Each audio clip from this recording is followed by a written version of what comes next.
Aujourd'hui, c'est la présentation du projet Atrium.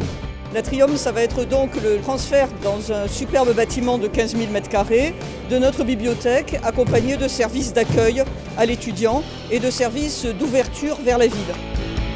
Alors vous le savez, l'Atrium est un projet phare inscrit dans l'opération Campus. Nous avons organisé un concours de maîtrise d'œuvre. Le projet qui a été choisi est un projet ambitieux. Il est visible de loin, ce sera un véritable repère urbain, avec une offre importante de surface et de services. Salle d'exposition, auditorium, cafétéria, le service des relations internationales, le service de l'accueil des étudiants en situation de handicap et le SCUIO BAIP, donc toute l'orientation des étudiants. C'est une très grande joie de gagner sur un concours tel que celui-ci. On est sur un bâtiment en gros qui fait 50 mètres par 80 sur 32 mètres de haut.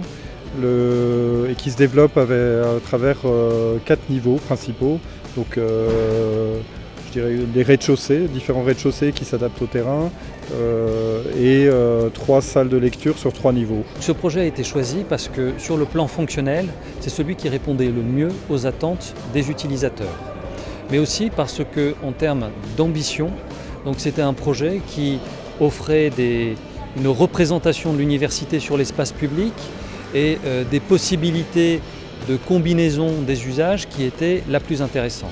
L'Atrium est une très belle opération pour cela.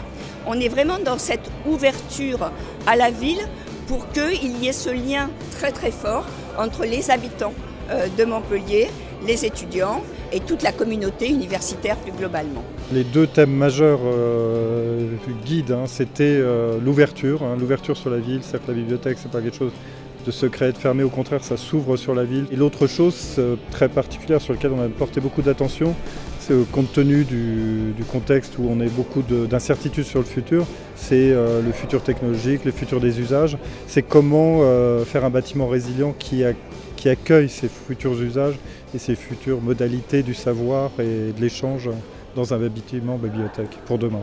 Au niveau financier global, c'est 56 millions d'euros. Tout compris avec les études préalables, avec la construction qui en elle-même est un projet à 21 millions d'euros. Qui sera financé entièrement par l'État et qui comprend également le gros entretien et le renouvellement sur 20 ans. Donc le financement prévoit également les premiers équipements, c'est-à-dire les mobiliers qui seront intégrés dans le bâtiment.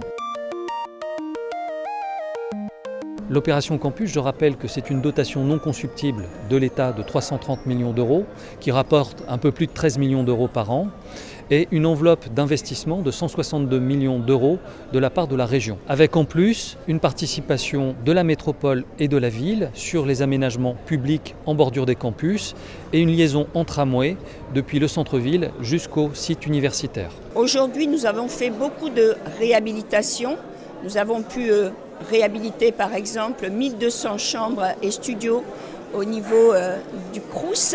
Toute une série de projets démarre, c'est le cas pour le Village des Sciences, c'est le cas pour la nouvelle faculté de médecine, pour le pôle Ballard, formation et recherche. Et puis bien sûr, une fois qu'on aura fait tout ça, on sera dans une dynamique qui nous permettra d'être au niveau des standards européens. Ça m'a suivi pendant les 8 ans de mon mandat, puisque l'opération Campus date du tout début de mon premier mandat. Et là, on arrive à quelque chose qui n'est pas l'achèvement. Ce sera jusqu'en 2020, la livraison. Mais en tout cas, le moment fort, c'est-à-dire le choix du projet et la concrétisation de ce qui est effectivement un rêve. C'était une nécessité, mais aussi quelque part, ce bâtiment, on en a rêvé et c'est beau de le voir se réaliser.